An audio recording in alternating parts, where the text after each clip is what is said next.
Hey, wow, Oh, hi again, hi again. we made it. That was yeah, it was good. I got this request and I clicked on it. It was taking a minute. I was like, oh man, I hope I'm able to join. But glad I'm here. Glad I made it. Pleasure, man. Thanks for joining. Just trying to position the camera here, yeah. Yeah, so we'll just position it in a certain way that seems to work for both of us, we're about to see. We don't have like a chopped off beard or chopped off head. We definitely don't want a chopped off beard either. Cool, man. Thanks for Yeah, joining. Yeah, I uh, thank you for having me. Yeah, I'm planning on just going all natural and growing everything as nature yeah. intended now. That's exactly why I did it.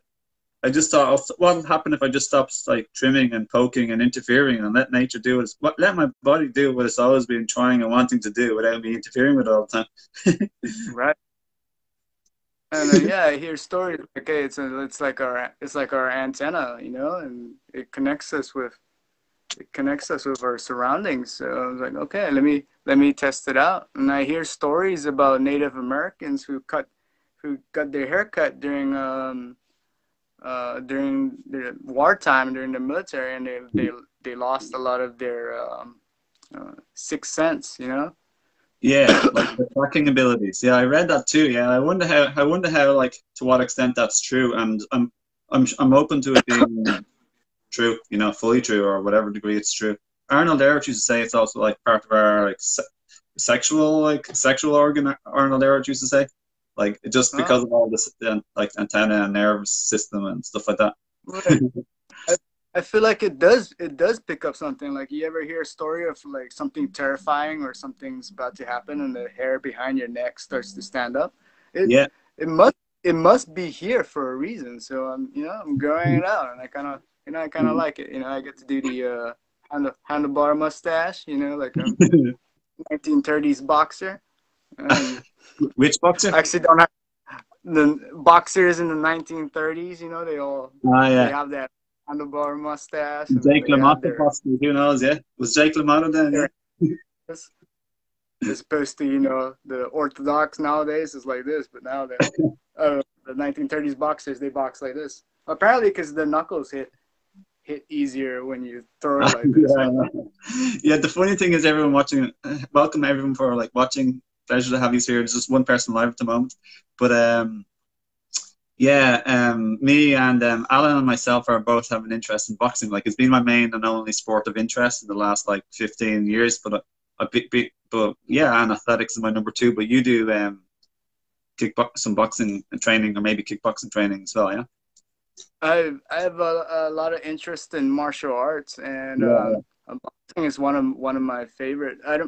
I'm not too much into hurting people or violence, but yeah, I look at it as an art. It's beautiful how how yeah, combinations are thrown, the footwork, and then the rhythm. So yeah, it's something I always loved um, for yeah. years now.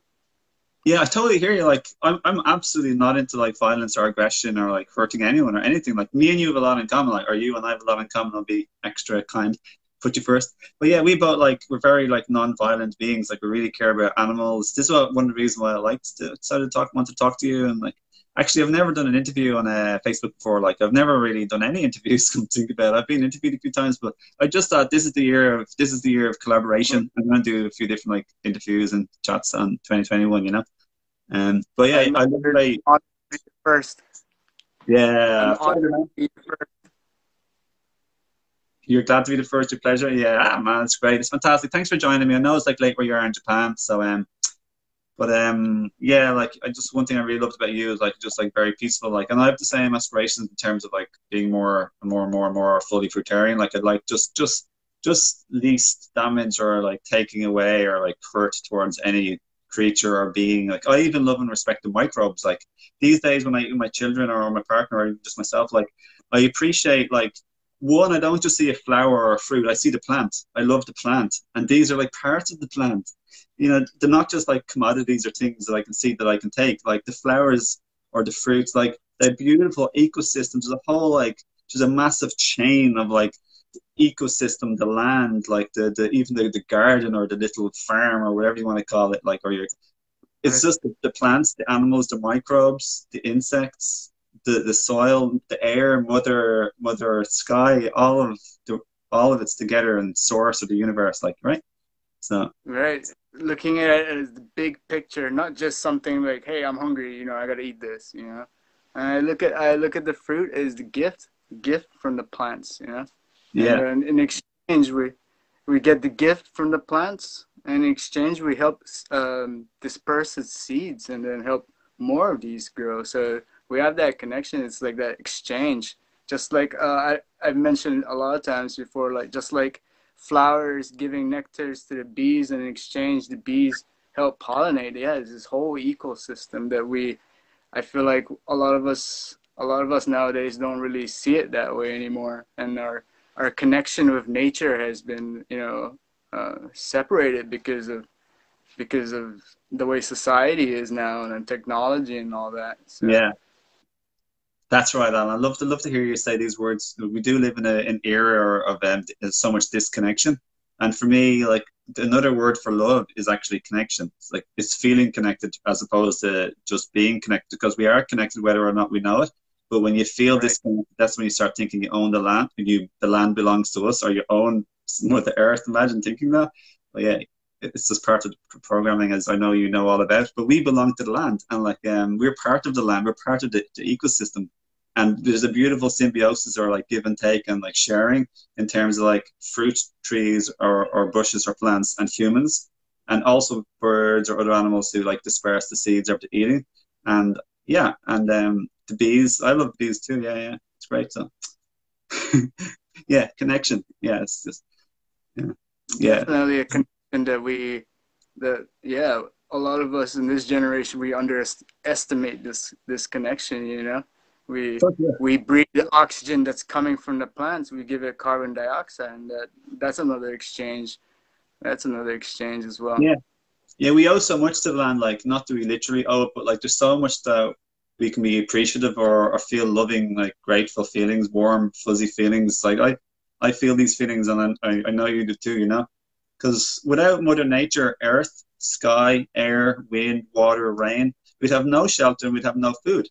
Everything we make comes from nature. Even like metal or plastic, I think, comes from nature too to begin with. Then we alter it. But everything, we belong and we're fully dependent on nature for our sustenance. Mother Earth, Gaia, and Father, Son, and all of them, the elements of nature. And Definitely. humans, even humans, like I love other humans. Like they're part of our chains, our supply of food. Like pickers, planters, farmers, growers, like Right. carers, packers, transporters, serving us in the shop. If that's where when we buy our fruit there too, or our food.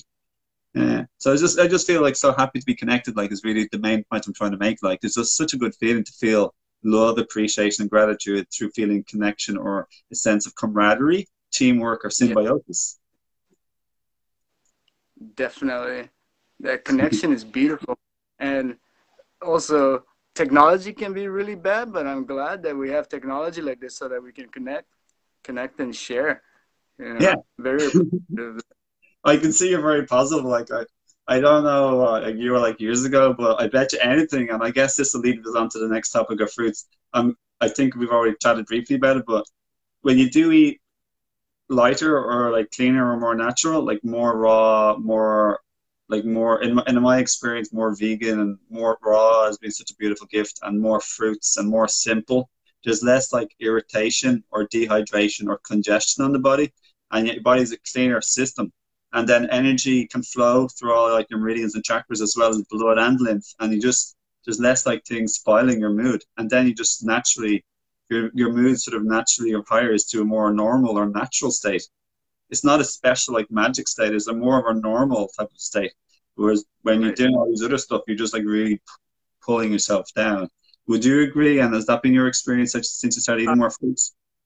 I totally agree. And when people say you are what you eat, then that's really it really gets into my mind. Like, oh yeah, so if we eat, the more we eat natural, the more natural we become, the more normal we become. Yeah. People look at me now and they think I'm crazy, but this is what if this is actually normal? What if having, you know, that connection? What if having Yeah, that spiritual connection was actually really normal for us, and we separated from that after yeah, years and years of processed foods and all the system that we're exposed to. yeah, and like a new normal, or in the last like 100 years or less, is shoes, like disconnection from the Earth's frequencies. Like I'm topless because I'm blessed to have a sunny day finally in Ireland, and as you, it's like it's my like three like 4:15 or 4:20 in Ireland right now, so blessed a sunny day. But you're like past midnight now in Japan, so thanks a lot for like appreciate you being here and coming here, Alan. Yeah, pleasure. It's an honor.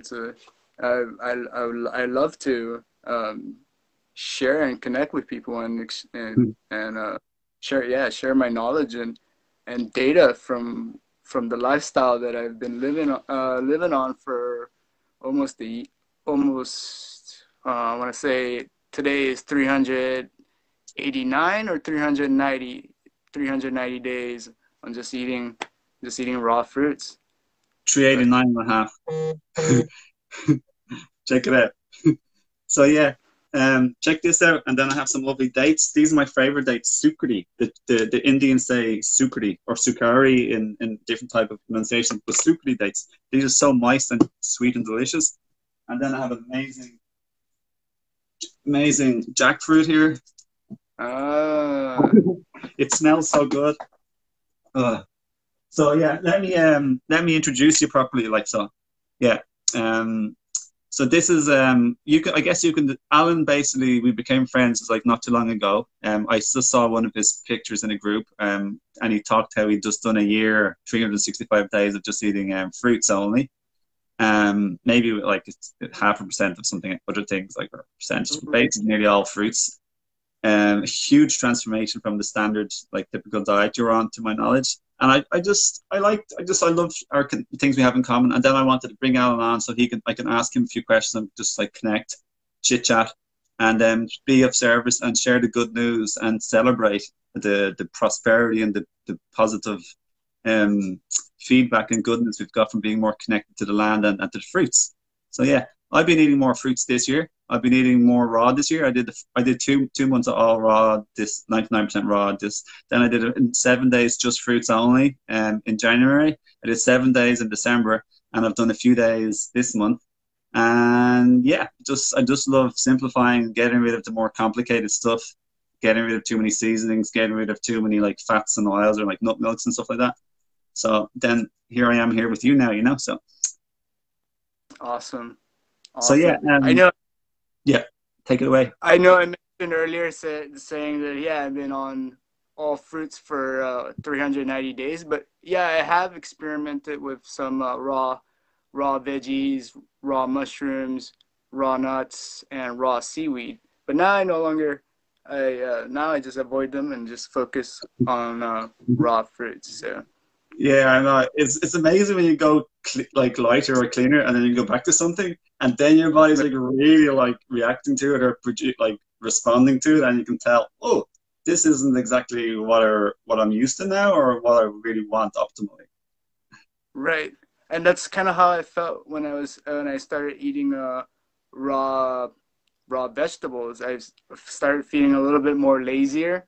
And I'm assuming because the digestion process of raw vegetables take a little bit longer than digesting fruits. So now just focus on fruits. And today is my 7th day, or actually it's actually Saturday now here. So it's my 8th day on just juicing. So I've been juicing fruits for 8 days, and I feel great.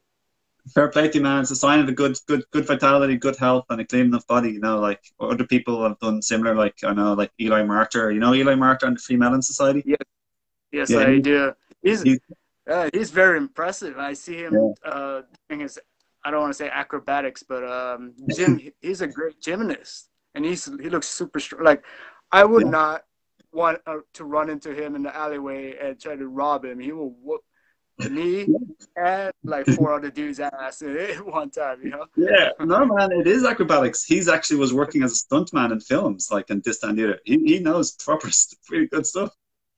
Very, very very interesting dude. Very, yeah, I very admirable what he's Yeah, doing. yeah. Yeah, he took it away with water fasting, dry fasting, living on liquids, just fruits like yourself. So, and you're taking it away, and yeah, so yeah, yeah. Anyway, how can I? Let me ask you a few little questions. Like, Sure. yeah, what's like, like, what's the biggest like reason like for you either trying to recommend or suggest doing fruits, or what's the happiest like best like purpose and reason for you continuing doing fruits? Like, what Right. is it that inspires you and keeps you going? Why do you want to spread the message? Like, what's so positive or good or transformative for you? It's, I want to say the biggest reason is um, health, overall health, mental, spiritual, and physical. And I want, and why I keep doing it is because I want to share this with the world, and I want to help the world. And I'm not saying this is 100% the way, because I ultimately don't know. But Yeah, I've experimented with so many different diets. Growing up, I was really obese, so that kind of opened me up to experiment with different diets. And when I compare them, this one makes me feel best. And so I want to share with the world my results. You know, I don't want to hold them by their neck and be like, "Hey, you gotta eat this." I just want to show yeah, them my results and be that example. It's like, hey, I know modern science or mainstream science is saying this is not a good idea, yeah. but this is my results. We You know, know, we both know there's like gigantic invested interests and money sort of like, getting in the way, money and power and stuff getting in the way of like statistics, news, mainstream information, the food pyramid triangle, and everything else yes, got to do with like health and the industry of like, you know, don't even want to say the words because I keep banning yeah, censoring me, but like the mainstream, like, right. yeah, and and that's another thing. Not that's another thing besides health that I like about this. It also affects the environment, and it also affects maybe our overall collective consciousness in the end. If we're able to beat big corporation, big food industry, big pharma, and that's it. then as for environment, which is what's cool is that, hey, let's say you eat a banana or you eat a mango, and then you spit out the seed or you throw the skin away, right? It goes back into the earth. But if you eat a Twix bar or you eat a cup Yeah, ramen noodle, you throw that trash away. Where does the trash go? Can you guarantee it goes? It's gonna keep the earth clean. What if it goes in the ocean and the turtles yeah, eat onto these plastic? You know, it affects the environment. But yeah. if you're a raw foodist or a raw fruitarian, a lot of the trash that you make is biodegradable, and Yeah. so it's great. I think it's And great for the environment as well. yeah, and then when you eat like sort of unnatural or processed foods, which are all on a certain journey of like where we're at in that, and there's no judgment from me or you, but to a certain degree, if we eat like unnatural and processed food, and even certain like cooked foods, but not really whole food cooked food as much like vegan whole food cooked food, but just general like too much altered or processed, the trash kind of gets deposited in our body and it becomes what's called like John Rawls, like I heard you say, and I know John Rawls too, the serpent, like our intestines, but it gets stuck in our intestines. So like Yeah, I kind of say like humans are like we're as sensitive as babies, but we were and we are in many ways like we're like huge sponges. Like the small intestine is like I think 5 times longer than our height. So I'm like just over 6 foot. So my small intestine is like 30 foot or more. Like that is super duper absorbent sponge. So like what I've learned to realize is like when we like it gets absorbed into us gigantically, like it gets absorbed into everywhere, and that's what all normal like maladies, diseases, illnesses, right. degeneration, premature aging, all sorts of like decay and like dumbing, numbing down, and like just feeling zoned out, and just basically a lot of us eat for like I'm speaking of myself too. I'm not trying to judge anyone for definite. Is a lot of the ordinary food, which isn't very simple or natural, even raw food can be like stimulating or sedating. It either sedates us, and which is fine because we live in a stressful like world. Sometimes it's okay to just try and wind down. And food is some people's drug. We all have our own coping mechanism. Like some people, it's overeating. Some people's eating too late, depending on if it's what it is. So it's not what you eat only; it's how it's when you eat and how much you eat. It's even how you eat to a certain degree, but especially like, or else like when you eat, because like another way eating earlier in the day is much better than nighttime. And like, so yeah, we all have like certain relationships with different things. Like some people like work. Some people it's sex, like overwork, oversex. It could shopping, spending. There's a million ways we can become imbalanced and like try and cope emotionally. So, but yeah, so it's a bit like for me, it's been a bit hard to switch to just like lighter and lighter and simpler because my only like sort of bad habit was food. Like I wouldn't be taking any drugs. I wouldn't be doing. I was very well behaved. You know, I was very good like for the most part because I had a big health issue, so I switched. But yeah, food was my thing. So yeah, it's just taken me a bit of a while like to get over. As I healed my emotional traumas from the past more, as I was blessed in divine graceful timing in my life in more recent times, I'm able to like really sustain a lighter diet that consists mostly of fruits and raw food. Whereas before I was like craving and stuff like that. So Right. Definitely, food addiction was one of my biggest issues. I've done a lot of crazy things, but food addiction was one of my biggest things.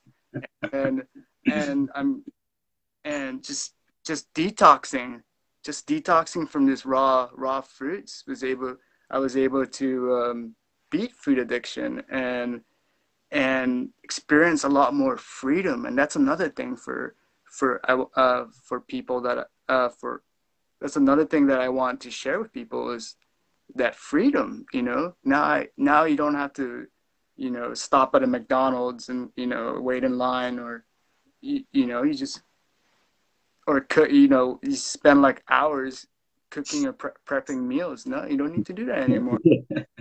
and shopping for intricate ingredients like yeah, like definitely. And so yeah, some of the biggest benefits, even raw salads can be like loads of prep, or raw soups like can be tons of prep and cleaning in complicated like sort of, they are unnatural in all fairness. Like there's no moral or ethical judgment. We're not like talking down on me or you. We're not judging or shaming anyone, ourselves or anyone.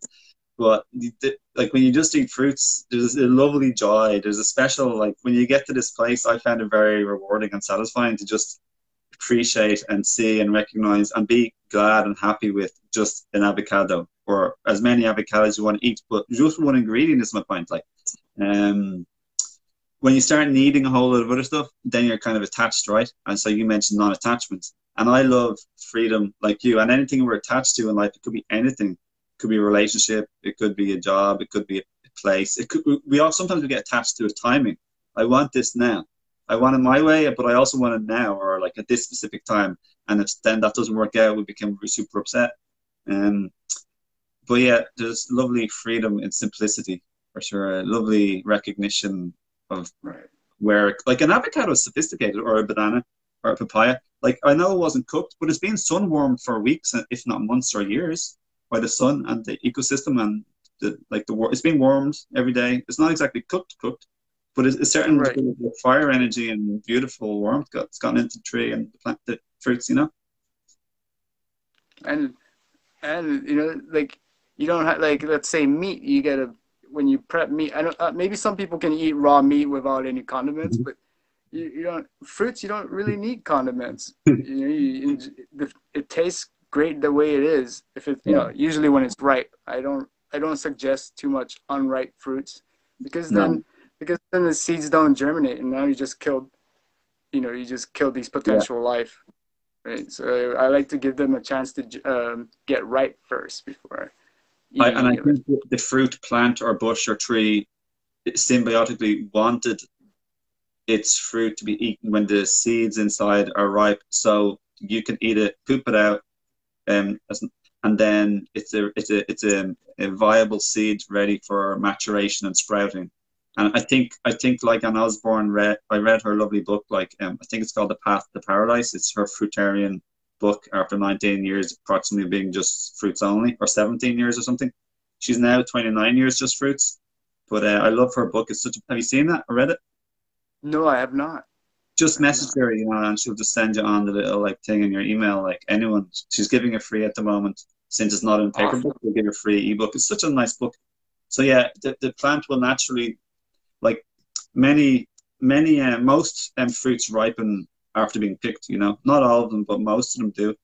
And when the seed is like most ripe, I think the fruit will become most tasty because the nature on the plant wants you to eat it and consume it when it's like when the seeds are ready, and it'll attract by having the tastier, more nutritious fruit when the seeds are ready too. You know, so nice. Right. Even color. The Yeah. fruits show us color. Humans, we can see the color. Like, oh, these are beautiful colors. You know, and take Yeah, it in. I think that's one of the I know. reasons. Oh yeah, sorry. You go on. I was gonna say, I know what you mean about eating it and pooping out the seeds and spreading the seeds. I've actually experimented that with tomatoes. I saw ate a bunch. Ate a bunch of it. It blew my mind. It really blew my mind. Ate a bunch of tomatoes, pooped out the seeds into a bucket full of dirt, and then 2 weeks later, beautiful tomato plants were growing out with no fertilizer burn. So like, oh, my poop doesn't give it fertilizer burn. But it's amazing how I post it to share with everybody, and a lot of people still they tell me, hey, you shouldn't eat that. That's probably not good for you. Yeah, that's fine. That's fine. That's perfect. I understand why they don't think that way. So it's just like, okay, Yeah. Yeah. So let's talk quickly about what's been the biggest noticeable effects in you. So I'll ask you physically, but first of all, I'll ask you emotionally / spiritually, and you're feeling connected and mentally. Have you noticed much difference in your mood or your happiness levels or your peacefulness levels or your feelings of connection since switching from your standard American diet, omnivorous, to just fruits? Definitely, I feel a lot more happier, and I've become more loving, and Yeah. forgiving. I think that's one of the biggest things that I had issues with was forgiving people. But now it's just so much easier to forgive and to love. And spiritually, yeah, it's just I feel like it opens so many channels.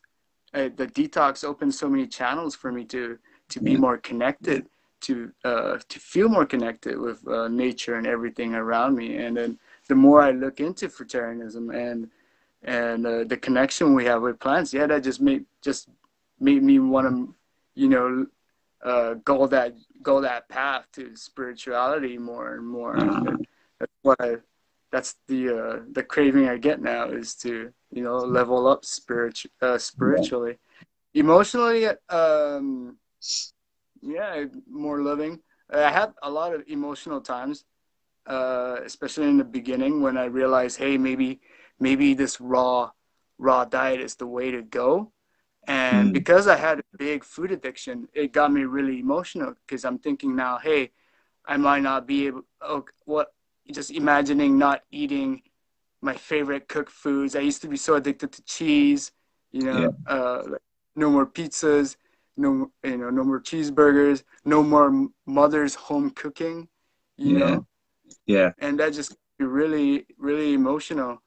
And seeing others suffer, with food addiction really, really hurts me, and I want to help them. But nowadays, I'm not really aggressive about it, like telling people, like, hey, this is what you're supposed to eat. I just let it be, and hopefully me being the example will help people maybe open up their minds to, hey, maybe I should try this out. Alan is doing it and he's having great results. Let me ask him about it, and that's kind of what I want now. I'm not gonna get someone from their path and like drag them to this path. No, I'm just gonna go on my path, and if somebody sees me, and want to come on the similar path, then yeah, please come along. I'll give you knowledge on what I've learned so far, and let's go on this path. Yeah, that's beautiful. I like what you said there. Like, it reminds me of what I've learned in my life too. Like, we lead by example and to be a good role model, but people don't listen to our words as much as they may be inspired by our seeing what we do, what we talk about, by our actions. And I hear you say you've reached the level of unattachment. You still care, you're still connected, you're still involved, you still want something and you care. But it's a peaceful caring. It's not about forceful or fighting or trying hard to change anyone. You trust in like the divine perfection of the universe, but yeah, you just lead by your own example. Um, in my own life, I was addicted to food for sure. It was my only crutch. Like I didn't have other crutches really, you know. So it's definitely food was a big thing. I also think it's like easier when you have when your adrenals are being wiped out or weaker, or if you have much more toxins in your body to clean, or heavy metals and a really dirtier small intestine with more parasites and more like candida overgrowth and all sorts of stuff, more pockets of toxins and all that sort of stuff. Or if you have a weaker constitution genetically, I think it's harder. So it's if you haven't blew your adrenals and become like wasted or exhausted or depleted like terribly in life, like I did, and so many others, because like you know yourself, like some people really struggle on juice feasts or like just trying to be just fruits or even just trying to be raw. Like obviously, I think like Jasmine, who's written a book called Living on Light, but she wanted to call it pranic living or something like that. She's a breatharian, like, but she likes like living on prana, not just breath. It's about frequency and vibration and consciousness. She said we eat emotionally and socially. They're the main factors, and I'd agree with that. There's also a very big, strong physical thing for. There's a much more of a physical struggle for people who have a weaker, more damaged, and dirtier, like physical body. I've experienced Yes. that with the emotional and the social component makes it a process. Spirituality and self maturation or growth and healing is a process. It takes time, and you've done it pretty quickly. You know, it's good the way you've just sort of switched. I think I'm guessing you've a pretty strong constitution. I'm guessing you never were like fully down, like just sprawled out, like no energy, adrenals like gone. And because most Japanese or like dark skinned people, I've learned like darker skinned have a stronger constitution. You probably know Dr. Morse, do you? Yes, I do. How couldn't you? Yes. Yeah, I think strong. I've been looking and testing, or I've been looking at the pee, the filtration of all my ex like partners and my family members and myself, and the constitution of the irises of me and my friends and my ex partners too. So I've had a really good gauge of like how how like one stronger iris, like stronger constitution and cleaner body and better like filtration and better elimination of toxins, how they deal with food and cravings and detox symptoms compared to someone who's like much more depleted, weaker, clogged up, like congested and worse like elimination organs like not as strong. So it's so much Right. to learn, you know. Like I've been learning this for 15 years now, but I've been vegan for 15 years and partially to all raw and mixture for 15 years too.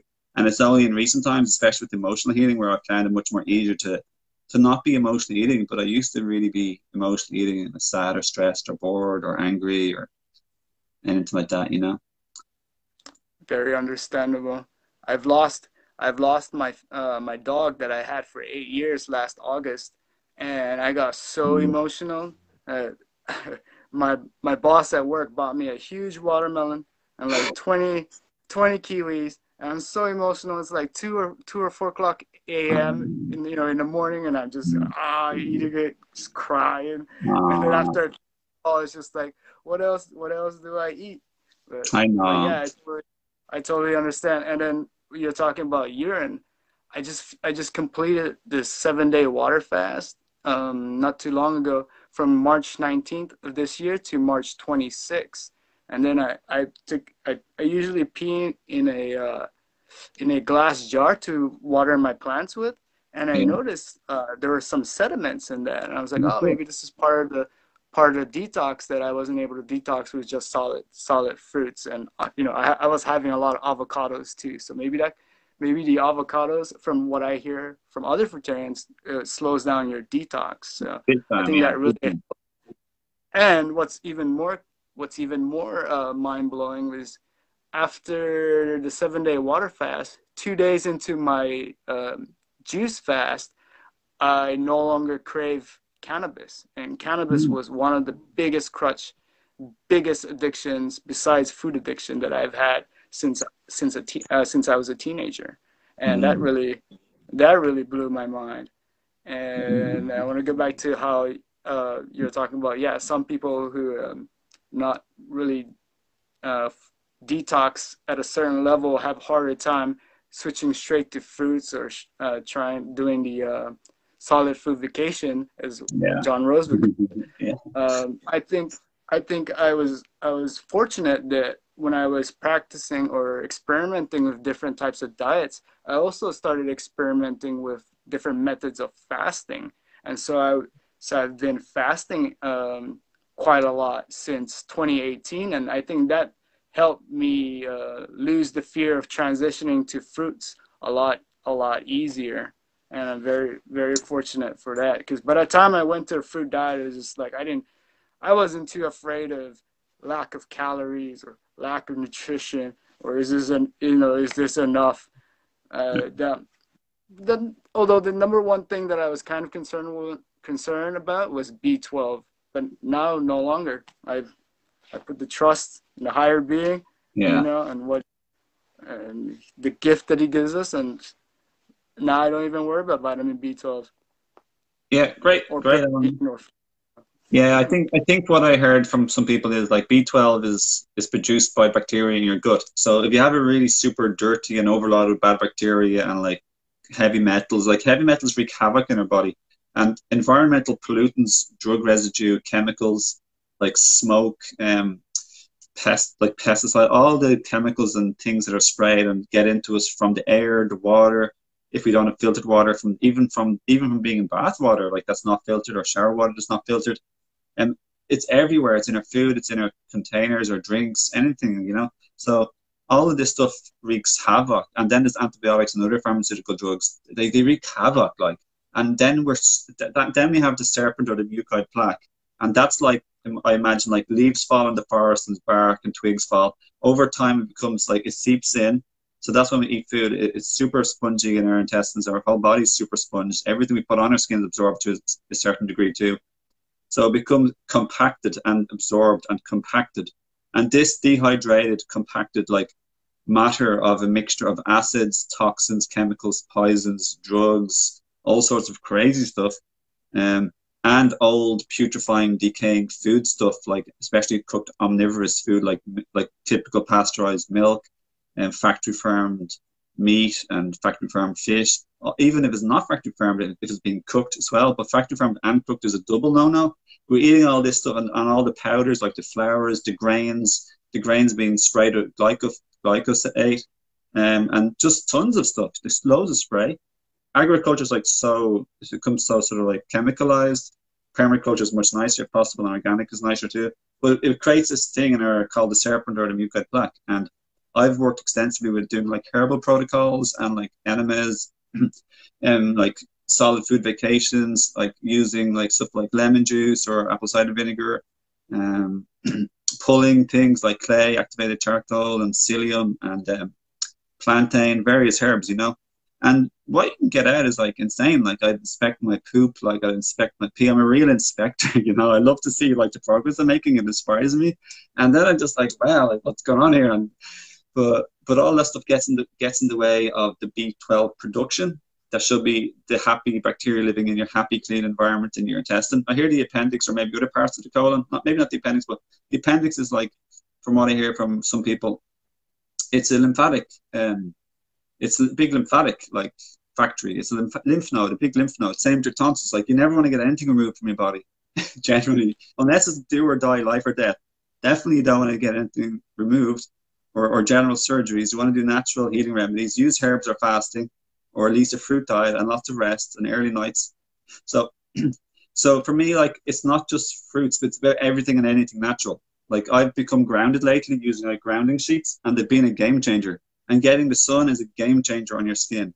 And breathing properly and breathing fresh air and moving is all natural and a game changer. But I found grounding to be deeply, deeply beneficial, and highly recommend it to everyone. Because my diet's already really good, and I'm loving it and liking it. But being grounded has made me sleep like a baby almost, compared to being a crappy sleeper. And I just feel way more recharged and energized and in a better mood. And my partner's been the happiest I've ever seen her. And she's been more energy too. And the kids now sleep almost all night instead of having wake ups or maybe peeing to bed. I'd really recommend that. And I just remember yesterday's video was about that. I'd really recommend that. I have a link with my code for that. I'm an affiliate. I'm super passionate about that. I'd recommend it for you to try out too, Alan, when you get yourself when you get a chance. It's really impressive. I didn't know how good it was. It's just so good. I I really got into sun gazing and grounding while I was on this, and actually I got so into grounding at one point that I bought these. These are old school old school traditional Japanese shoes, and I think they're made out of hemp or straw. I'm not too sure, but this is what Mm. I, this is how this is how deep I got into grounding. But then now Yeah, I'm just like, hey, I'm just gonna walk barefoot. But yeah, to be honest, this winter I didn't do much sun gazing or walking barefoot because it was just too cold outside. Japan's yeah, winter is really harsh, yeah, and and I really know what you mean when you're like, hey, I inspect your waist, your number two. yeah. I think around day 40 or after maybe day 44, I can't remember. I had to look back into it. My my waist stopped stinking.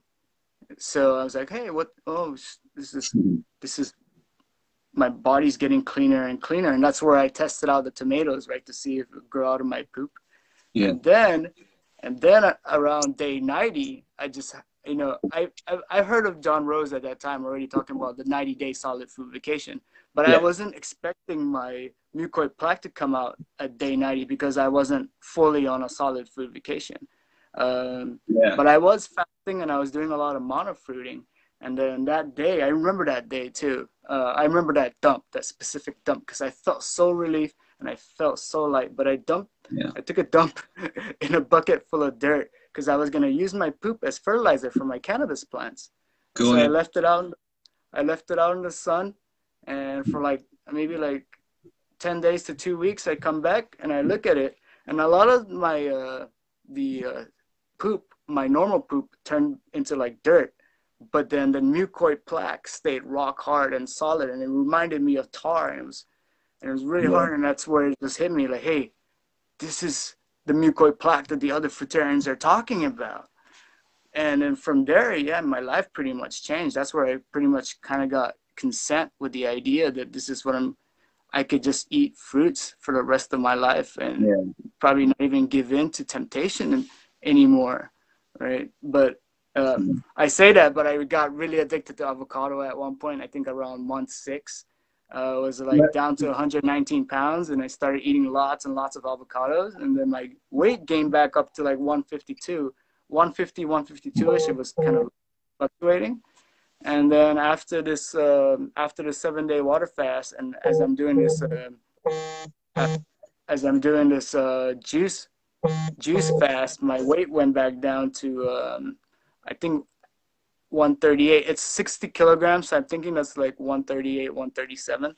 So Yeah. yeah, the avocados definitely, yeah, eating too much of it. If anybody's doing it for if anybody's doing the fruitarian diet for weight loss or detox, I do not recommend eating too much avocados. Yeah, but This is just my experience. A lot of people might have different experiences. I don't know, but this is just from my experience. yeah, yeah. Bananas, dates, and avocados are like the heavier, denser stuff of raw food. Bananas, dates, and avocados, or fruits. You know, bananas, dates, avocados, because they're the most denser and most calorie rich.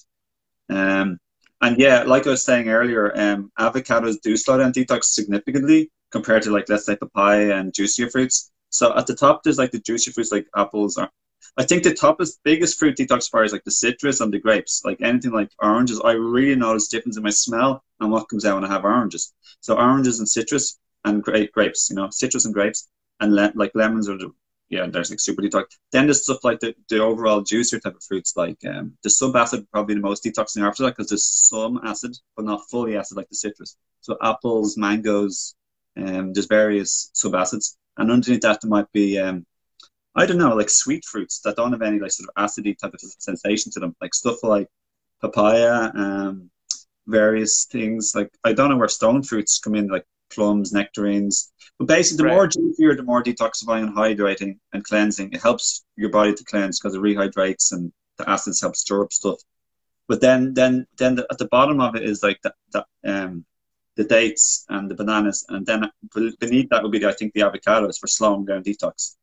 But for slowing down detox, cooked vegan food I find is definitely a lot more slowing down detox than avocados. Because I noticed the difference, because I went back after doing 99% 2 months raw, I went back to having, well, I had like just a vegan burger, you know, and my filtration was off the charts. And even then, yesterday I had some tofu, and my filtration was crazy, so dark, so much crazy like cloud, deep, thick cloud like filtration. Um, yeah. So any type of like cooked, even broccoli soup, like made with just a bouillon that has some potato starch, just very innocent. Like it's not that heavy. Even broccoli soup slows down detox more than like my salads with avocado. I make salads with just like avocado and lettuce and some seasonings and maybe blended tomatoes. But I haven't been having them lately, so I've been having a little bit of cooked food temptations. Like it's just experimenting to see how does it go. And when I first went just like 99% raw in the last like while ago, which I've done many like bouts of all raw in the past 15 years. But this time around, I noticed like my nose became much, much clearer and mucus was being discharged, like mucus globs or blobs coming out the back of my nose and my neck. But then after like a good few weeks, the mucus stopped kind of coming. And after coming back on the broccoli soup, the burger, and some tofu, there's way, way more mucus coming out like crazy. I'm just like really discharging, and my sinuses are much, much more blocked in my breathing. But my clearest sinuses and breathing is when I just eat fruit simply. It could include avocado or bananas and dates. That's okay, but it's just pure, natural, simple fruits food. Then my breathing, my breathing at nighttime is just great. Like it's much better. So yeah, it's good to know how to slow or speed up detox as well. So do you want to tell us about? You can reply to anything I just said there, or maybe you could tell us about like when you first switched from kind of omnivorous diet. I think I might even heard you say you were having Coca-Cola and little knickknacks like that, and then you switched to fruits one day. Like, okay, I'm going to do it. How was your like? How was the first week, or like how was your detox? And then tell us your weight, how much it went down, and then how much went up again, and the time period. It just to give people a clear idea, you know, what to expect potentially. Sure. In 2020 is that's when I started this food diet in March of 2020. But before I started the diet, I was eating crap. I was eating that standard American diet. I was drinking beer. I was eating coffee, chips, everything. I was eating everything. Yeah. And in my mind, I was like, yeah, I could eat all this crap I want because I'm gonna exercise and I'm gonna fast, and I'll detox it, all of it out. And I was wrong. I was incorrect.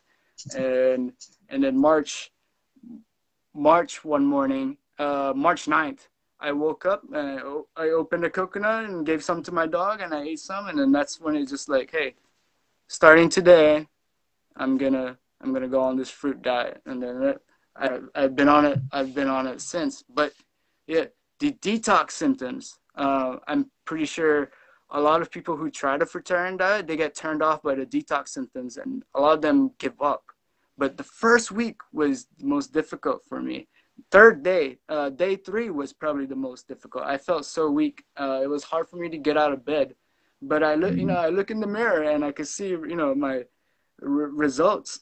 I could see results like visually very clear. And before I started, I was around 180 pounds, and then as I continued this diet, my weight started dropping as I'm detoxing, and then by June I was 100. I want to say late June, I was 119 pounds, and it just blew my mind. I've never been 119 pounds since I was like a little kid. I was a really obese kid growing up, so I had a food addiction.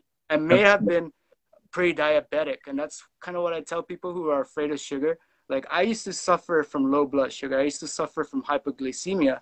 But when I eat fruits, it doesn't affect my insulin. It doesn't feel like it's affecting my insulin, or it doesn't feel like it's affecting my blood sugar level. So I'm like, oh, I'm completely okay. And I've also heard, I don't know if you know Orville Douglas. I do very well. Yeah. He does that. He helps people with that fruit regimen, and he claims a lot of these people were able to reverse type 2 diabetes and heal diseases. So I'm like, oh, it's great. So yeah, it's more reason for me to continue this and share my knowledge with people. But yes, the first week, the detox symptoms was the most difficult, and it might be more than 1 week for a lot of other folks, especially if they have like the bad gut bacteria from eating all this crap and not really doing much exercise or detoxing, whether it be saunas or fasting. it might be more difficult. And then yeah, but I think once I feel once your gut bacteria updates, it gets more easier and easier, Yeah, and the cravings for these processed and cooked foods start decreasing and decreasing, and you start to get that yeah, freedom away from that food addiction, yeah, freedom from food addiction. Imagine, yeah. imagine that. That's Well, it's not just it's us. It's not us exactly who's addicted. It's all like the microbes and the bad bacteria and the candida and the parasites and worms and yeast and mold that's in our body, especially in our intestines. They crave when they're getting hungry, or when you're changing your diet, because then they get hungry from what they're usually eating. They crave. So what we think, or what we're craving, is often not exactly the human body, the human cells. It's actually all of these other microorganisms. And science, to whatever degree of accuracy it is, they say that there's more of the microbes in the human body than the human cells themselves. So the gut biome, or the intestinal flora health, and the probiotics and everything else, is super important. And I've noticed the more I've cleansed, and like Dr. Moore says, like detoxification is the most important thing. Um, as I have cleansed and naturalized or harmonized my intestinal flora, automatically, naturally, the cravings um, go away. But the only exception is if I'm doing a lot of detoxing, I'm removing so much waste, and some may be going to my bloodstream as well. I can feel shitty, and then I emotionally or physiologically like have a craving for something heavier instinctively to stop feeling shitty, because I'm not able to emotionally or mentally or spiritually or physically handle it, and I want to like really slow it down. So that's where it's good to know, like, you don't have to jump off the deep end having like whatever other thing from your distant past, or even you don't have to go off the deep end having like the worst thing. Kind of, you can just slow down the levels by having some extra banana, a lot more dates, or a good few extra avocados, or more bananas, or even just eat more or start eating early. I found when I eat just fruits, eating earlier in the morning and kind of finishing later, that helps me, because it just gives me a smaller window to detox too much. So then I can sustain it longer. So it's an even pace, like slow and steady wins the race, instead of I used to go on these like detox too much, can't handle it, go back to jumping into like craving all these heavier foods. Then I said, okay, I'm going to go again because I just like the progress I was making. Then I go on these like big like things and go down again, detox too much, can't handle it physically, mentally, emotionally. And then so I like slow and steady now. And my tricks of the trade are start early if I need to, and finish late with just the fruits or the raw food. But for me, it's just the fruits, because I'm at the fruitarian type of stage now, And the benefits are just outrageous. Like I do raw food. I've always done raw food. Well, I switched to raw food because I was like really physically unwell. I was exhausted and I was so depleted and burnt out. And my digestive system was really weak, and so was my breathing, because my adrenals were so shot. And adrenals are autonomic nervous system, so they control autonomic nervous system function like breathing and digestion and cardiovascular, if that's nervous system. But my digestion and even my breathing, it was hard to like breathe. Like I just felt it like I had to like voluntarily even breathe back in my early 20s, because I just wrecked myself. And yeah, digestion plummeted. So the only thing, and I try to cook a lot of things that really helped me, was switching to raw foods, because the enzymes in raw foods aren't destroyed like when you don't cook it. So when you leave raw food to be as it is, you have living enzymes as well as more water. And because cooking tends to kill the enzymes, the aura, the electromagnetic frequency, many vitamins, loads of minerals, and kills all the probiotics that are naturally in the raw food or the fruits. You kill the hormones, you kill the oxygen, you evaporate the living water. Yeah, you denature and create new like potentially hazardous or dangerous, or I'm not trying to scare you, not dangerous necessarily, but hazardous or irritable compounds that can be like bad for your health. Lauren Lockman says like, yeah, cooked food is like it's not the best at all. Like there is bad things happening from cooking, and I agree in so many ways. So I was forced into raw foods when I wasn't really ready mentally or emotionally. I was eating meat twice a day. I was just an omnivorous type of eater, and I switched to raw foods when I was 24, because I learned about veganism and raw foods on the same day when I learned about factory farming on the internet when I was 24. So I just cried my eyes out. Like I was so sad and horrified by factory farming videos. I had meat in the fridge for my mum the next day because she was visiting. I just went vegan overnight, and I had a headache and detox symptoms for like maybe like a good few days, kind of to a week maybe. Um, and since then, I've just been on and off all raw as I've matured and developed, and now I can handle much lighter, like I was saying earlier.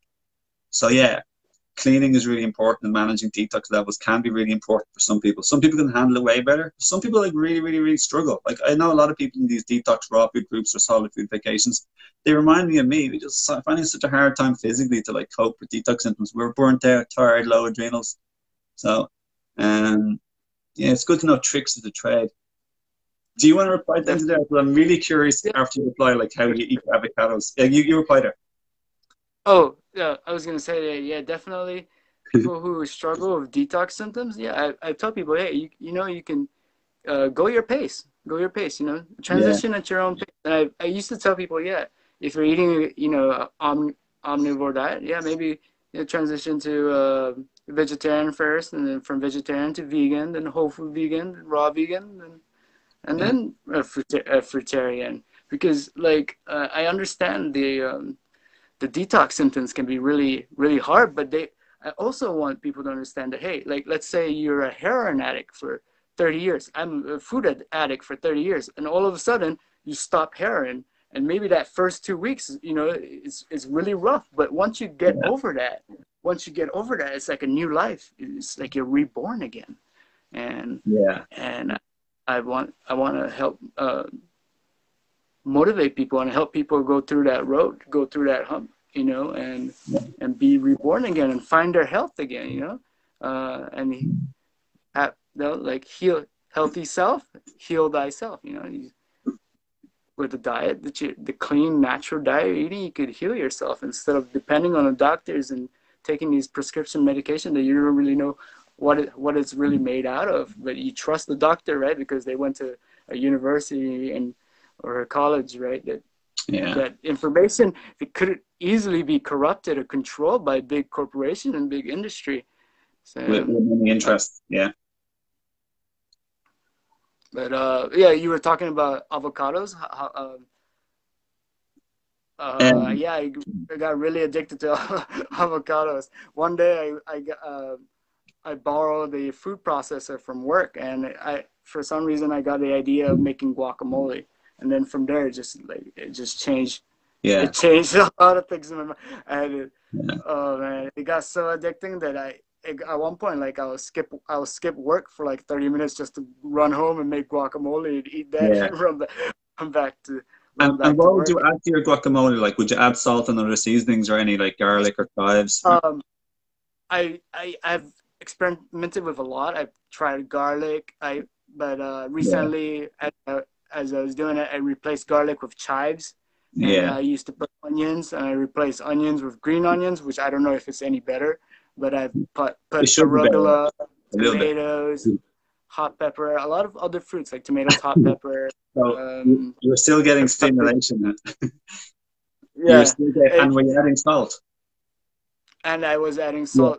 Sometimes I'll adding salt. Sometimes I'll experiment with other sources of salt, like seaweed or Yeah. like sea grapes that they're naturally salty. Oh yeah. So, or like ice plants or celery. I hear like Yeah. celery is naturally salty, right? So I put a bunch of celery in my Yeah. avocado, in my guacamole, and just made my guacamole taste like crap. Yeah, I think like salt is like really, really addictive. Like I think no cooked food, almost no cooked food is nice without salt. So really, people don't want cooked food; they want salt.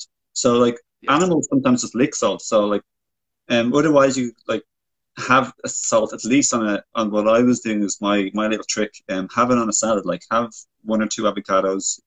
Have some iceberg lettuce is my favorite because it's really like nice texture, crunchy and very watery.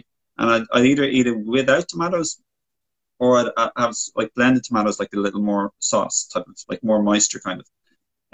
But in my experience, like, and you know, you probably know Arnold Ehret on the Mucus Society Healing Success System. That group, like, they're like really sort of like almost against avocados. Not Ehret himself, but the Mucus Society Healing System group, the people who kind of like run that group, they do know how addictive avocados can be. And like you said, they can be the most like cooked food, like, especially when you add salt. So I've tried to just eat avocados without salt, without nothing, just avocado, nothing else added. And I find my body, like Anne Osborne says, when you eat monomeal, there's a natural stop point where your body tells you proper feedback when to stop, when satiation or you have too much of something that I don't want in the food and you stop. But when you mix like 2 or 3 or 4 or 50 ingredients, the body becomes confused, especially when it's cooked food, which is highly addictive, or even raw salads, especially avocado. When you add salt and flavors to avocado, you can just like have a billion avocados, like, and then I feel like it's 80% fat, so it really slows down the system. Like Eli Martyr from the Free Melon Society says, nuts, seeds like avocado, any fat oil, super slows down the system.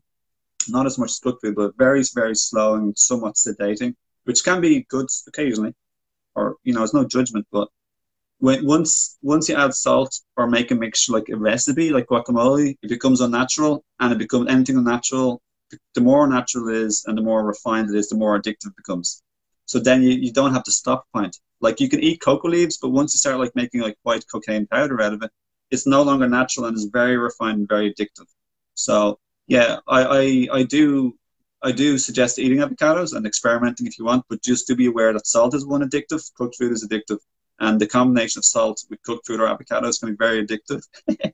No judgment, but yeah, I'm just into when you another thing about Anne Osborne says successfully, when you focus on food as your main sustenance as food or a fruitarian, you have to make sure you get good quality food. You can, and when you're not doing recipes and when you're mono eating, you can't like hide like bad quality fruit with like salt, because salt makes anything. Like you eat bark with salt, it has to be good quality and stand strong all by itself. So I found like just eating an avocado on its own without anything, I have to have a good avocado. It tastes pretty nice. It's nice and ripe. But I can mix any like average or like not too good of an avocado in a mixture with salt and seasonings and anything else, and it tastes really good. And I just want more and more and more.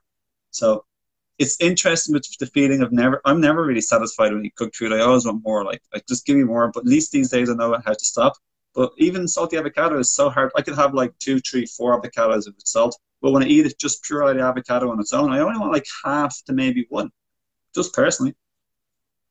Right. Definitely the quantity of avocados I eat decrease if I don't add any salt. But yeah, it did remind me a lot of cooked foods when I made the guacamole, and it reminded me of comfort foods, and that's what just got me more addicted to avocados. And I was spending so much every day on avocados, it got ridiculous. Also salt. I was finally able to quit salt, and it was pretty tough at first.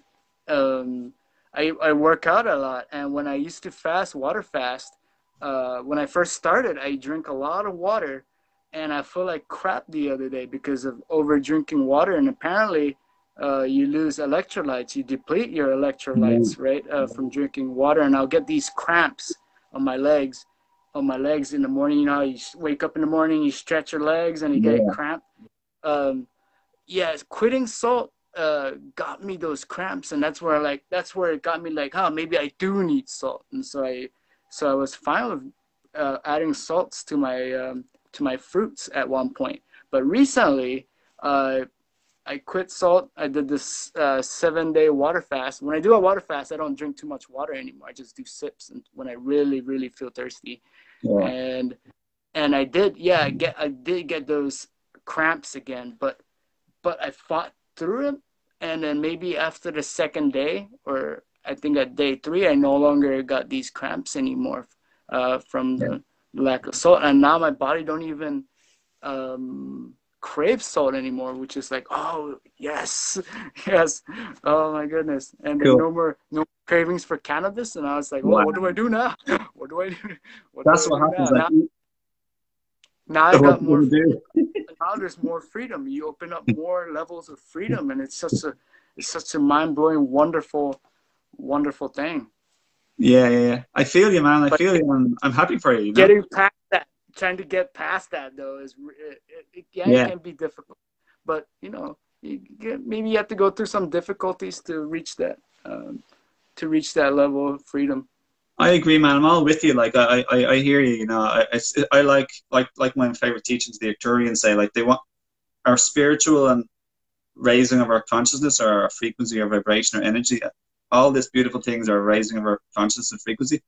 We can do it a harder way or an easier way, a smoother ride or a harder ride, and that's what us and other teachers are just trying to like help. We just like hold our hands, make it a little bit easier. We do the work, we live the life. But we don't always have to go the hardest route. We can go a smoother route and still experience a beautiful life and gain many rewards. So, yeah, it reminded me what Lauren Lockman was saying. Like, our body becomes very inefficient when we keep doing like sort of the wrong thing, like or unnatural type of diet, or like even if we just keep hitting our hands off the wall, like the Shaolin monks, like keep doing, they do hours of like practice of trying to harden their body. The body adapts to everything. And like I learned from Lauren as well, like exercise, being fit and doing exercise doesn't mean you're healthy. It just means your body's adapted cardiovascularly and muscularly and tendon and ligaments and bone density. That's it. It doesn't mean you're literally like healthy. So our body adapts to over consuming salt and other things. So there's a period of collaboration and realignment where we're inefficient. We're not efficient. So we need more for a shorter period of time as we get back to a more normal state. When we absorb more, we utilize more, we digest better. So like this, like Dr. Morse, I've learned, and I appreciate and grateful for Dr. Morse, all my teachers. I've been studying like health and teachers and people for forever, like for so many years with passion. Spirituality and like personal growth in my consciousness is definitely my number one passion by far. It's emotional. Like I'm raw food isn't big for emotional purposes. I feel so much better emotionally eating raw food, and even just like simpler and more natural, and listening to my body. It's all about natural and so much better. Like I've more love in my heart, like you said, more connected, more joyful, more stuff, like you can be more graceful and like more forgiving and like kinder, and you're just in a better mood. It's just phenomenal. Like it's not, for me, it's not about like physical feats, like although that's nice to do and it's a little bit extra on top of it, you know. But like Dr. Morse said, what did he say again? What was the topic? What was it? I kind of forget what I was going to say there for a minute. He's my teacher. Every time I hear Dr. Morse's the lymphatic system. Yeah. You want to filter your kidneys, the adrenals. Yeah, the adrenals. That's it. The adrenals are used for one of their many like hundreds of jobs they do is utilization of minerals. And then there's the stomach and the probiotics and the stomach and the digestive juices and the enzymes. Digestion, maybe assimilation or absorption, and then there's utilization of what you've assimilated and absorbed. And you can only assimilate or absorb what you've digested. So there is a lot of factors, you know. You can be really out of whack in health or really powerful. I'd even say like you could even just be a bit like fun or playful, say between 1 and 1,000. And I feel like people like Eli Martyr and Orville Douglas, like they're both fruitarians. And Orville has been 9 years fruitarian. He eats 1 meal a day, just juicy fruits. He doesn't eat avocados, no condiments. He's a machine. Like he's got like 900 plus easily, like 950. There's other people. And then other people can be really struggle. They're in the lower end of the hundreds, you know. And then there's people in the middle. Yeah, there's a lot to sort of take into consideration, and it's holistic. It's body, mind, spirit, as you know, and as you've been saying. So, yeah, it's a lot of it too. It's in the mind. You know, people be like, yeah, I can't live on fruits. I'll die. Like, but I haven't died. I haven't died once. I've been over 365 days. I have yet to die. I have yet to die. So I want to lower.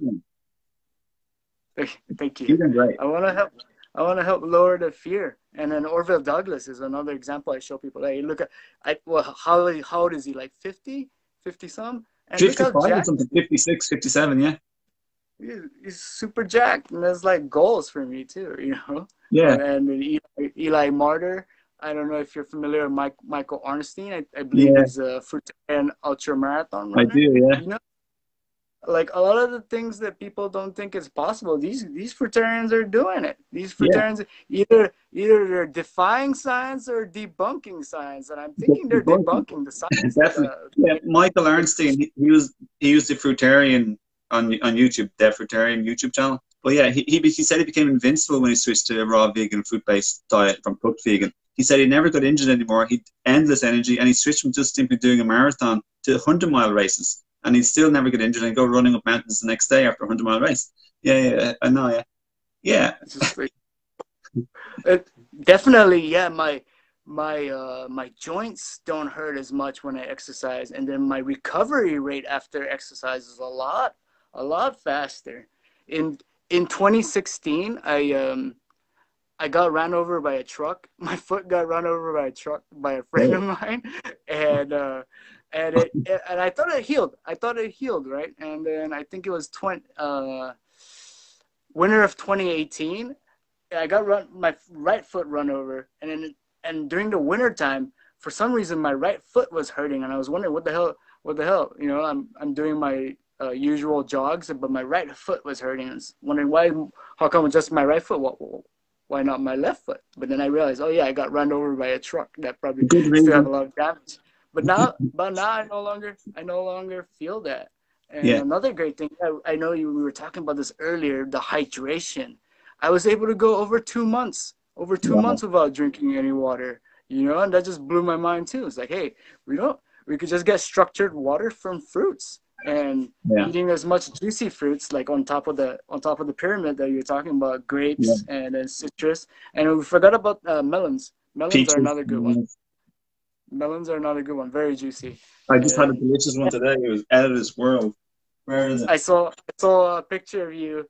I saw a picture of you eating eating There's a Jeremiah, a custard apple. And custard. this melon is so good, man.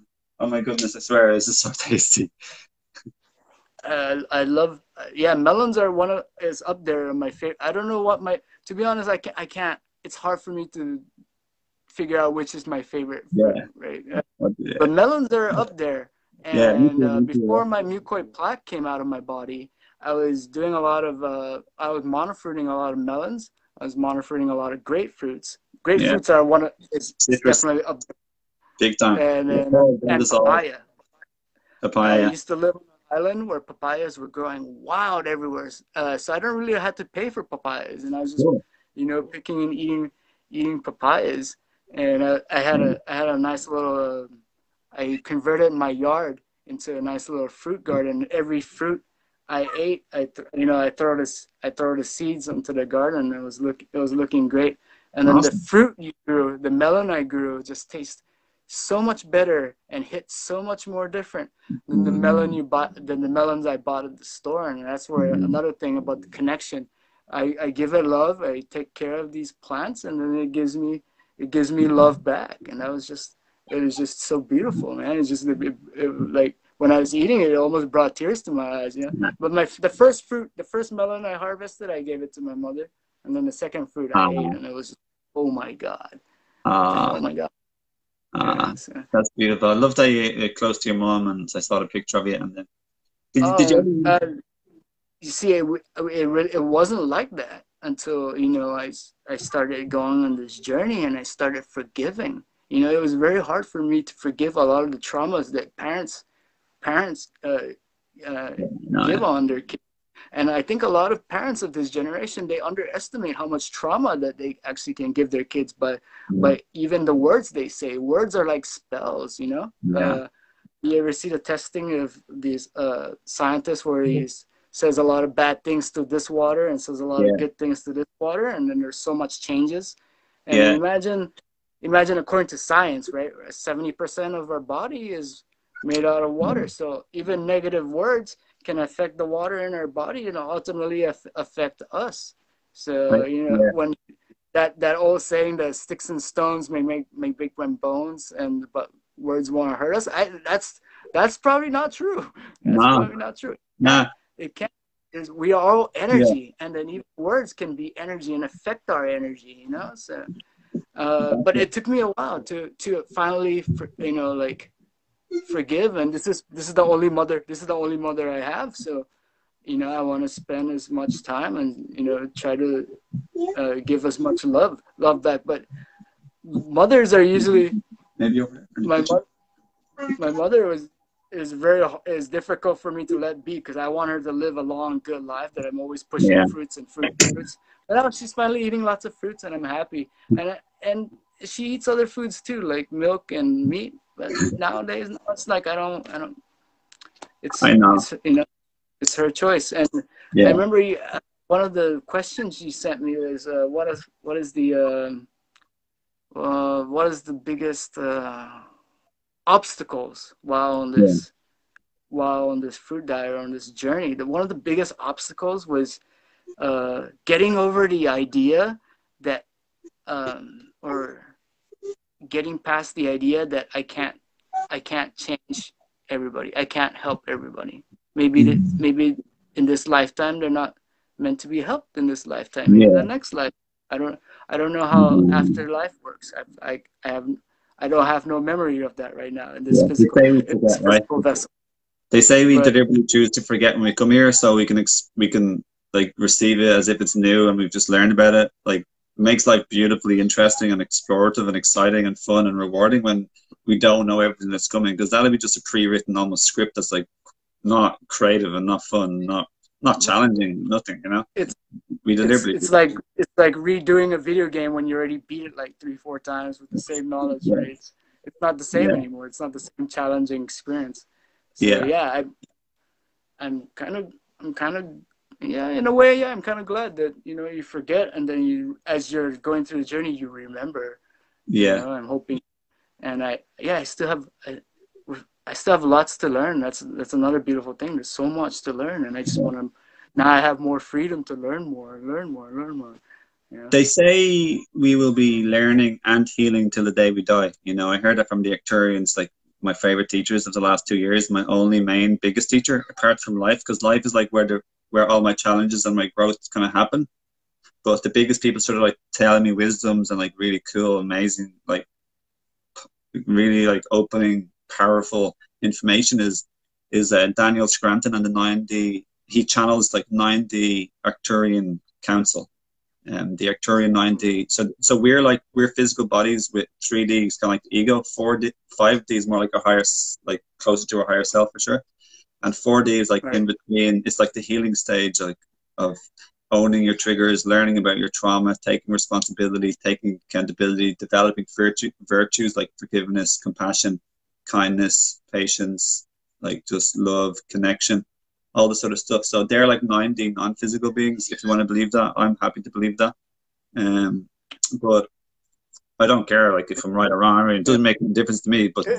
It's like, who am I to say that's wrong? I don't know, but I still like to take it in.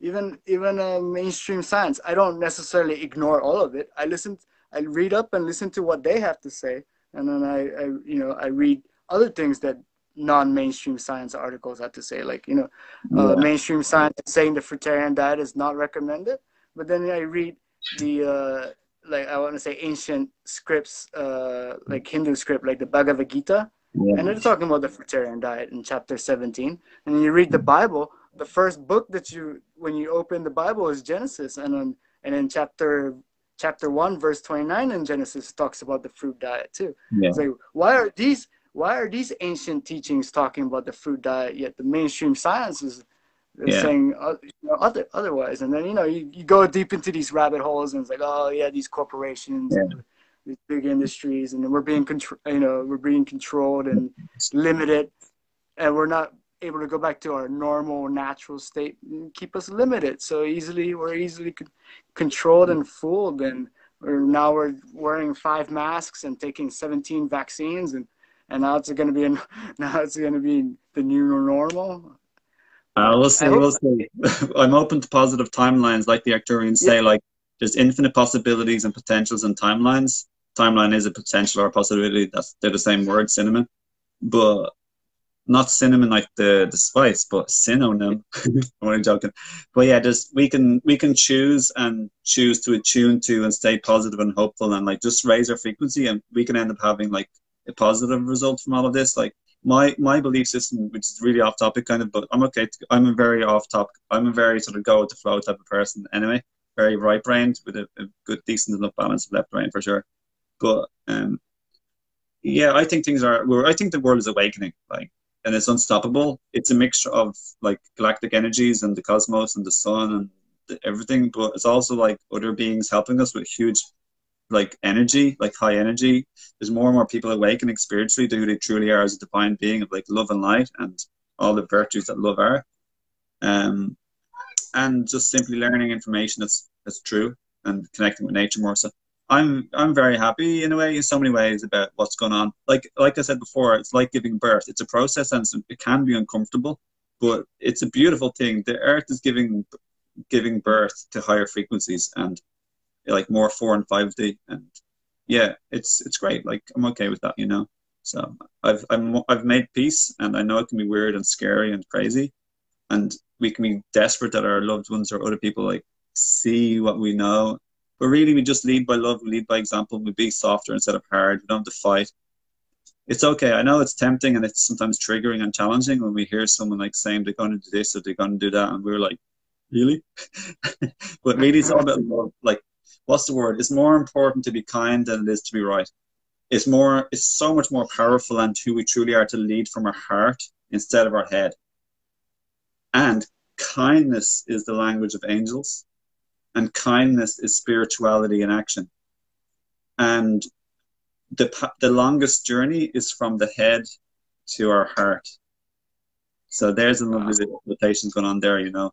And for me, and I've learned this from the Arcturians predominantly, but obviously I practice it all. Like I change, I embody, I start to integrate it and practice it, and it becomes part of me, which is called embodiment. Like I be it and I embody in my real life through practice. And for me, kindness and compassion is my words, like kindness and compassion. I try and remember these words if I'm set or hard, closed-hearted with people. And kindness. And to get the kindness and compassion, like to get the kindness, you need to kind of go through compassion and forgiveness. Like compassion, love, and forgiveness. Then be kind again and open-hearted, loving and friendly, and you know, good and welcoming, and like sort of some of my favorite words these days, like inclusivity or to include or to be welcoming. It's like connection. It's like come close to me.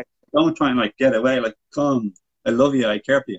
It doesn't have to be a literal hug, but it's inclusiveness, like neighborliness, friendliness, familyness, where you feel like these like warm, good feelings to people, and you have love, compassion, and forgiveness and kindness. Yeah, that's where we're going. That's more like 4 and 5D, and it takes time to like develop all these things, you know. And life will give us the perfect like tests and challenges that are perfectly meant for us at our current stage of development. And that's one of the reasons why I love life so much, because I feel rewarded by the positive changes that I kind of make within myself, thanks to everyone and is helping me and everything, and spirit, like just all of the synchronicities and all of the support and help, I suppose you could say. You know, it's not just me, like I'm just part of it, that's all. I definitely believe that, or I want to believe that we are going through this awakening, and I'm really looking forward to the golden age. Yeah, that's it, the golden age.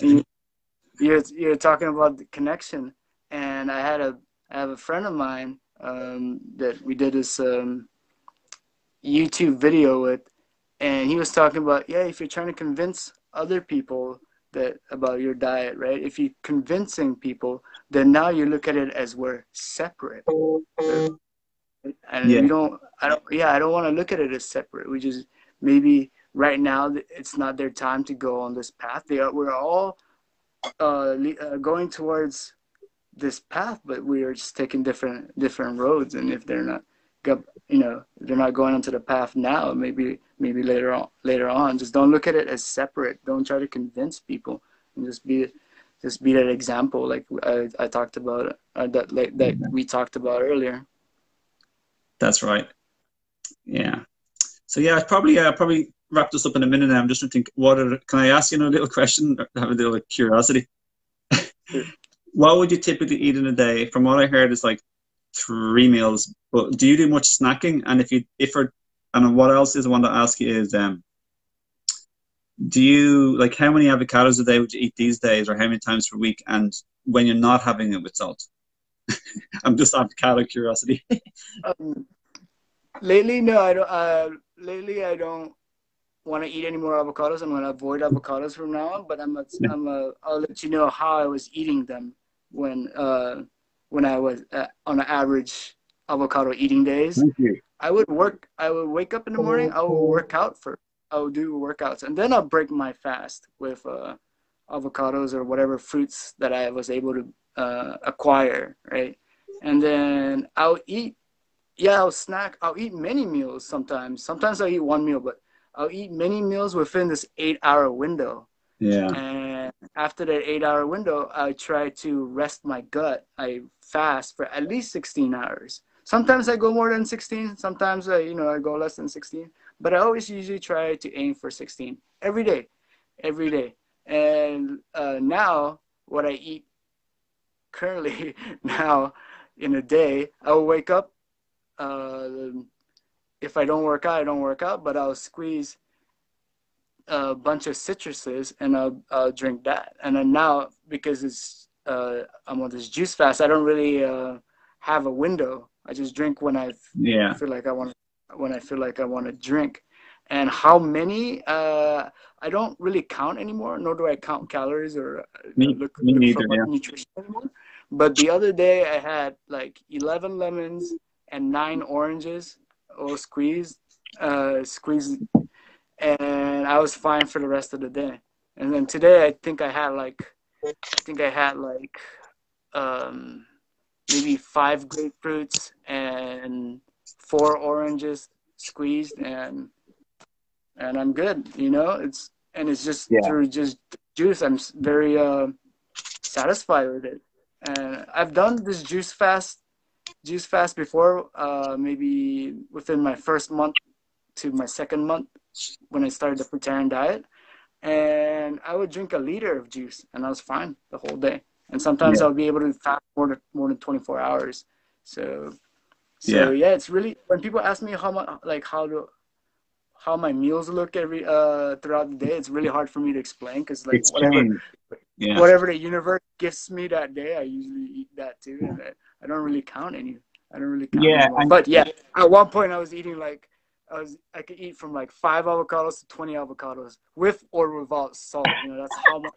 That's how much it got yeah. to me. And I mentioned I love cheese, and I think at one point, like some of the avocados actually reminded me of the taste of cheese, and that's probably what really got me to start Yeah. eating it.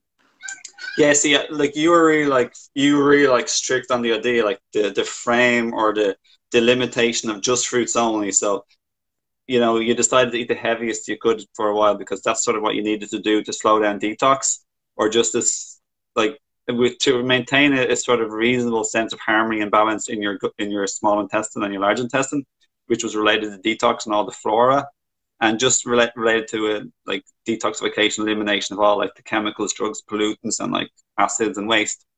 So now after all, you've been doing it for a year, you obviously feel, and your inner environment is very, very different than when you first started, or even the first few months.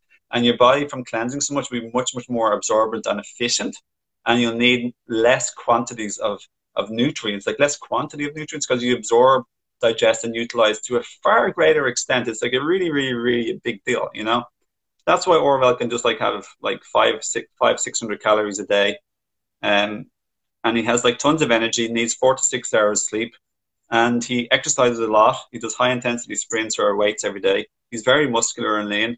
He's got loads of energy. He says to me, even though he doesn't smile on like social media, because I had to ask him, "Are you happy in life?" He says he's very happy. He just doesn't. He just knows you don't necessarily have to smile to be happy. He's very happy with himself. Same with me. I don't smile in a lot of my pictures, and people are like, "You're not happy at all. Your past pictures, you're smiling. You were happier when you were fatter." Like, no, I was going through a lot of health issues when I was obese. Like, just because I don't smile in a picture doesn't mean I'm not necessarily happy. But I understand why people And like would what say we that. put out externally doesn't necessarily mean how we're feeling internally, So like social media doesn't necessarily paint the fullest picture, and what people say about their relationship or their life isn't necessarily the fullest truth. Like, I haven't always shared how my relationship is really going on social media, because if you're having challenges and upsets or possible breaks up, you're not going to be like sharing that on social media, really, because the other person become really pissed off and upset, and it's just kind of like personal in a way. It took me a few years to like overcome my relationship and my own inner healing and emotional things from childhood, and things that I was unaware of. Like, some people like Teal Swan could call it your shadow. Other people like Eckhart Tolle could call it your ego and your pain body, and other people might call it triggers, like your unconscious, like pain, unhealed pains and wounds and automatic reactions where you blame and project. It took me and my partner like around close to 3 years, like 2.5 years, a little bit more maybe, to like really find harmony and now we've got like a wonderful connection and lovely relationship.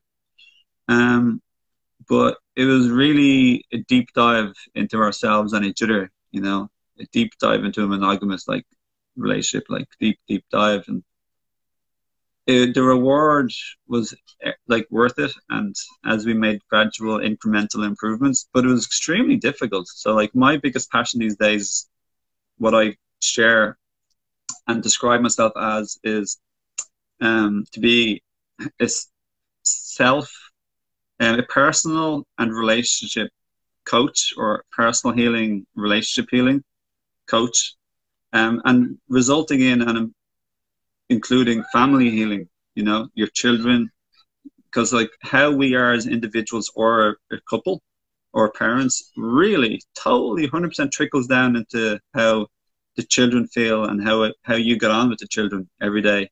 So personal healing and also your relationship healing. That's what I'm into at the moment. And I have like books and video courses coming out as well as the physical like diet stuff. I have they're my most exciting type of things that I have coming this summer, you know. So I'm really excited about the grounding. Like that's like top up there at the top two, because we've just all of our entire family have noticed such big improvements. It's scientifically proven that when you're like ungrounded and you sleep, your cortisol levels are much higher.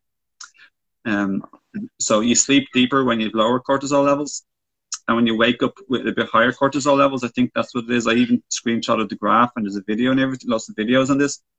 So you can wake up feeling fresher, more rested and energized and recharged when you sleep grounded compared to ungrounded. So yeah, I just thought I love talking about like what I love the most, like what I like the most, what I'm most happiest and excited for. So my biggest breakthrough, my happiest moments has been like around from now, but starting around the end of last summer, when my relationship started to really positively make big breakthroughs, like the biggest sort of shifts. That was like so difficult for so long for the both of us, because the two of us had a lot of childhood trauma, you know, and I think you can appreciate that, and fruits helps, like it helps so much, like everything helps holistically. But do you want to, so that's, I just wanted to sort of like ask you also, like following this, like yeah, so if anyone needs any coaching or holistic like help or family healing or relationship healing or like personal healing, like coaching, this is my passion. I love to do this so much with all of my heart, the bottom of my heart, the top of my heart and spirit. So I have owenfox.org, that's my, or you can just personal message me. So I'd like to like end it by asking you sort of like, I also have a herb store, Higher Self Herbs, which adrenal herbs have helped me in the past when I was really low and burnt out. And I even got my blood pressure tested in a free Chinese center, and every few months I'd go back for a test, and each time my systolic and diastolic blood pressure had risen, which is a good, because it was too low because my adrenals were weak. So I did, in all honesty, I do think there's little knickknacks and things that can help us in life, and adrenal herbs have helped me. So I end up through life's fate starting my own herb store, and I was lucky enough to get the name Higher Self, like, or Higher Self Herbs. So they're the things that I do. I like to also just like end like how and if, or how or what, like how and do you offer any like services or like products, or like what are you most sort of, do you have a website? How can people contact you? And what would you like to end this? You can say anything you want about like what you love the most or excited about, or what's making you buzz, or what's like making you live like happily and joyfully going forward in your life from now here, Alan. I'd love to hear if you could share with us all, please, my friend. Just the beauty of life just makes me want to live longer and just want to learn more. But if I'm always down to help people with as much advice as I can give. I'm still learning though, so I'm gonna try to answer people's questions as best I can. But if anybody have any questions about either the diet or almost any type of diet, because I experiment with almost all kinds, and fasting, yeah, please hit me up either on Facebook, Alan Minglonia, or I'm also on Instagram, Alan. It's my Instagram handle is SKETCHMCGETCH, Sketch McGetch. It was like a joke when I made it, but then I just kept the name. But yeah, That's feel free. that's like my first ever email address from being 15 or 16 years old. It's the Vinky at Yahoo. It's still my email address. And we'll put these links for contacting you and me in this video as well. Okay, so yeah, but yeah, keep Awesome. going. Yeah, please. Yeah, please hit me up if you guys have any questions or need any help or motivation. And I'm here. I'm not here to ask anybody for money. I just wanna help, and that's kind of what kind of drives me and it kind of motivates me to keep going, is to help others as well. And I want people to live a good life, a happy life, you know, Yeah. not just the healthy body, but healthy mind and spirit. And I'm working on learning more on how to improve and level up. And I want to, if my information can help, I want to spread it to the world. And yeah, don't forget to keep loving. That's my message. And that's nice, Alan. I'm reckon you're more of service and in a much better mood and less moody now than you were when you're eating your previous diets or your last diet. Definitely. You know, if you meet me back, you know, like 3 4 years ago, it's, you know, I'm like, yo, what's up, motherfucker? But nowadays, oh, hello, brother. You know, Yeah, it's so much. It's mind blowing how much different you become, how much it changes. It changes you for it does. in a positive way. In a positive Best way. possible way possible. Opens our heart, it gives us love and connection, and it raises our consciousness like eating lighter and more in attunement to nature in every aspect of life. Barefoot, everything, like, you know, everything connected with nature, you know. Posture, chewing, sleep, earlier nights if possible. I'm keeping up. Breathe, Yeah, all of the good breathe. things. Breathing, yeah. Eating fruits. I think fruits are the best. There's been quite a few comments here, you know, like no one really asked any questions, so, but I don't know if you can see the comments, Alan, but there's been lovely things. Kevin Smith just said, thank you both, superb. Helia says, Bev, gratitude to you guys, thank you. Ellie Tom Elamina's just watching there for near the end. That's lovely to have all of you join us. I love you all, like, you know, I'm friends with Kevin, and he's a really close friend of mine. And then, yeah, just like, yeah, people are very like enjoying it, and I'm grateful for you like staying up, you know, like I think you got to bed late anyway, but I'm grateful for you joining me, Alan, and I think this video has been like a lot of good information in it that hopefully help people. I think this was great, and yeah, looking forward to the next one, man. It was really great chatting with you. Yeah, thanks, man. You too. So yeah, we just recommend considering the holistic benefits and the mood and the relation. I find the diet really helps your relationship too. Just I know we'll be ending really soon, but I think like the far-reaching effect of food is not just physical; like it's your entire life, and it's deeply emotional, mental, feeling connected, which I could call spiritual, and your relationships. Like I'm in a better mood and happier and less snappy and friendlier and more welcoming and inclusive, and I'm more energy and mood to go out of my way to like do something kind or good or positive in my life when I'm eating more naturally and just living more, taking care of myself, like self-care or self-love it could be called. You feed yourself, you fill up your fountain, your glass, whatever you want to call it, your spring of holiness, your spring of love light that we are. We feed that with the light and receive the love energy, the light energy from the sun. And then we have it to give, and we have access to give it. We want to give it, right? Definitely. Definitely. Okay. And is that enough? Anything else you want to say before? That's the last thing I'm happy to say. The last thing, probably, I love you all and God bless. Yeah, love you. Thanks for watching, and thanks for being here. I'll talk to you again another time, Alan. Thanks again. Yes. Woo! Really enjoyed it. Bye. Have a good day. See you. Have a good sleep. Will you?